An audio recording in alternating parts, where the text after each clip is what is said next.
Hey guys, Bobby Hughes here with Point Firearms. I just want to bring you guys a little kind of a video blog video. That was kind of redundant. I've been sitting around doing some thinking, and I was home on vacation this past week, and so got some time to talk to my dad and things like that, and we were discussing some of the stuff going on today, and politics and everything on TV and stuff like that. And so anyway, what I'm gonna do after putting some thought into it and discussing and stuff like that, I know I did a video a few months back on prepping, and so what I want to do is I want to start a short little mini series, or maybe not a mini series, just kind of a series of videos on what we call today as prepping. First off, I want to define, talk about prepping a little bit, and about worst case scenario stuff. The reason why I'm titling this video 6 real worst case scenario possibilities is because over the course of this series of videos, I'm going to talk about 6 things that I really could truly see happening as a worst case scenario. Alright, but first off, let's talk about prepping a little bit. I've mentioned this in a video before that prepping is looked at today as being something that's new. Like, oh, we've got this new generation of preppers or whatever.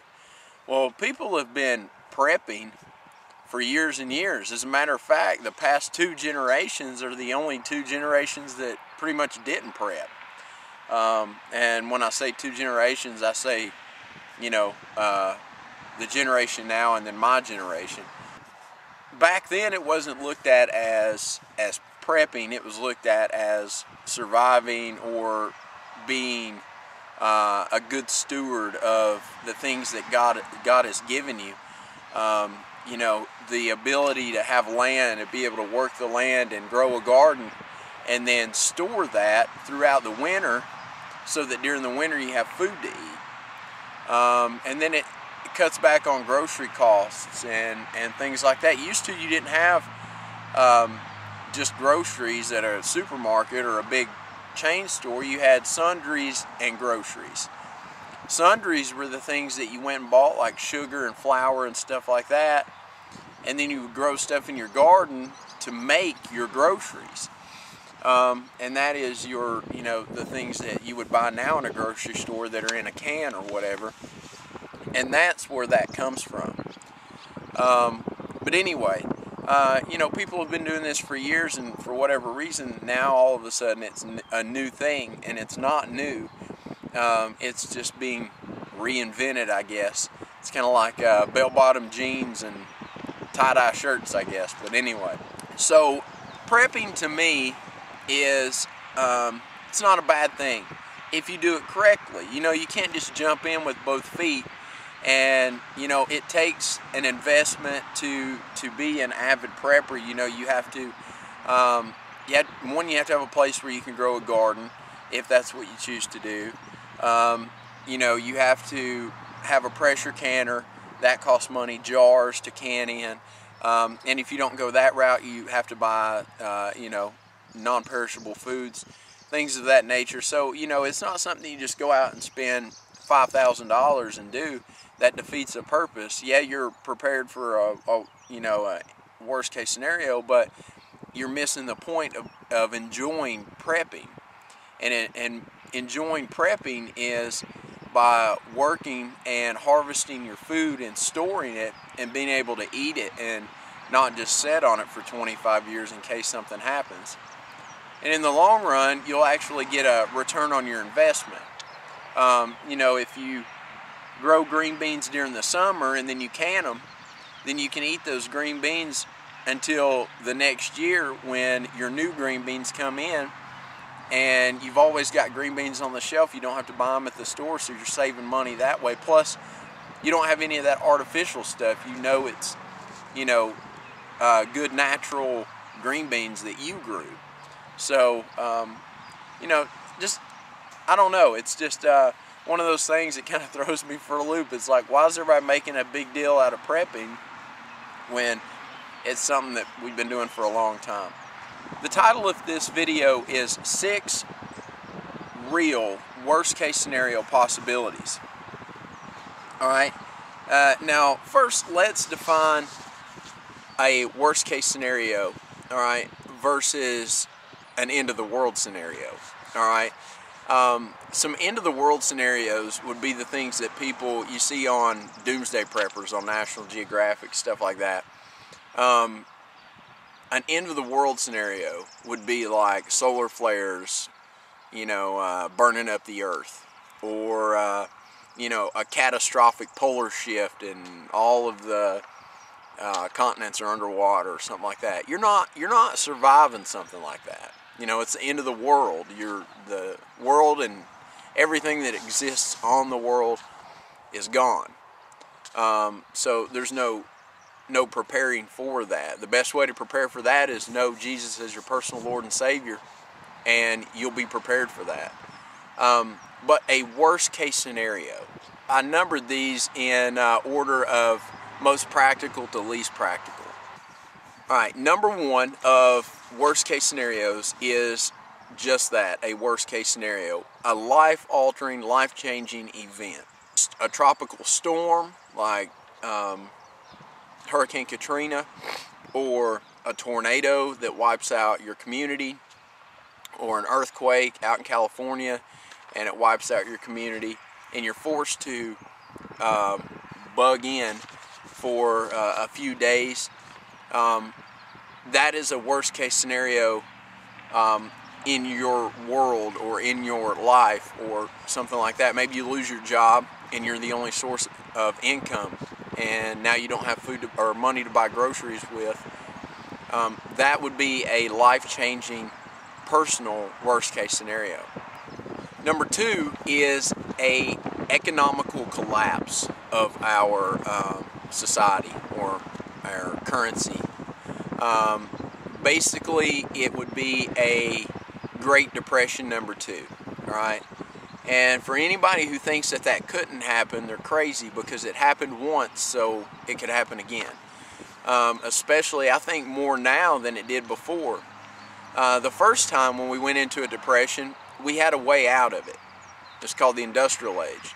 We had steel, and you know, they started building these huge skyscrapers and everything was steel, and that was our way to rebuild out of the depression, to come out of the depression. Now everything runs on technology and computers, and it seems like every day, you know, something new's coming out. But how can something like that bring us from a point where we're in a depression to come out? Nobody's going to have money to buy computers or technology. I can't see how that would bring us out of a depression. So an economical collapse, yeah, that could be a real worst case scenario. Number 3 would be for the president or our government to declare martial law, or for the government to completely take over the United States of America, even more than what it already has. Back to, and I'm going to refer to Hurricane Katrina again. During Hurricane Katrina, they imposed martial law, unconstitutional martial law. And in a case like that, yeah, it was great to have FEMA and all those guys down there to give you food and stuff, but they would have to drag me to one of those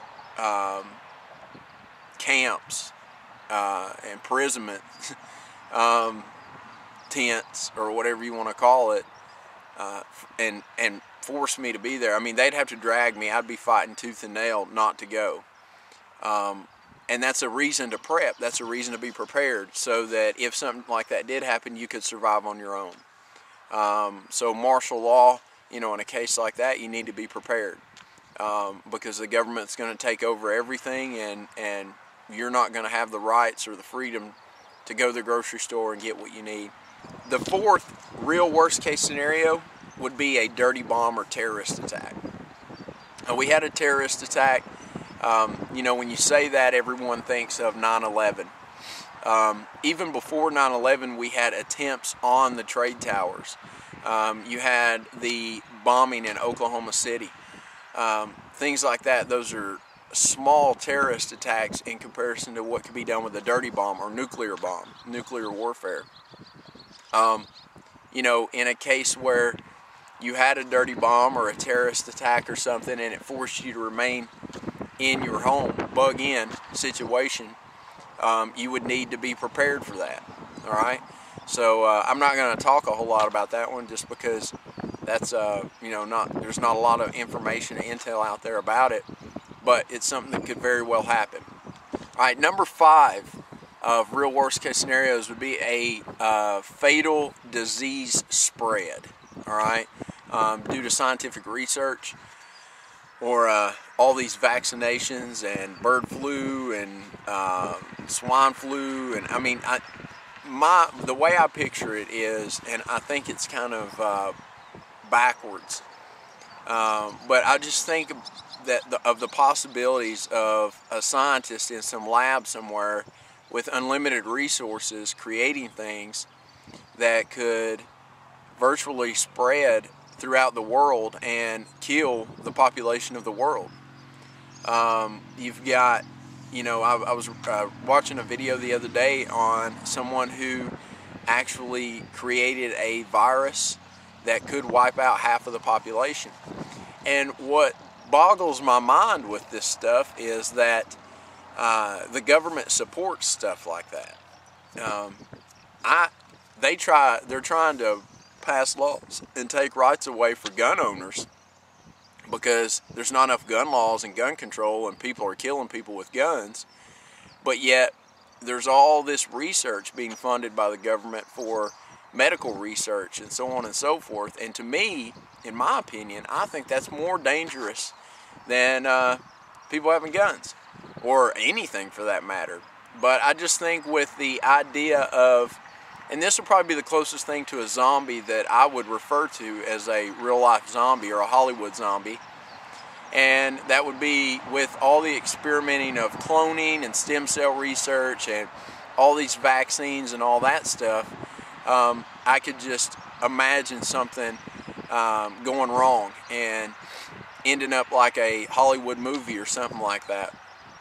And so I think that's definitely a reason to prep, and for that one to be on my list as a real worst case scenario. Number 6 is self-taught artificial intelligence. And I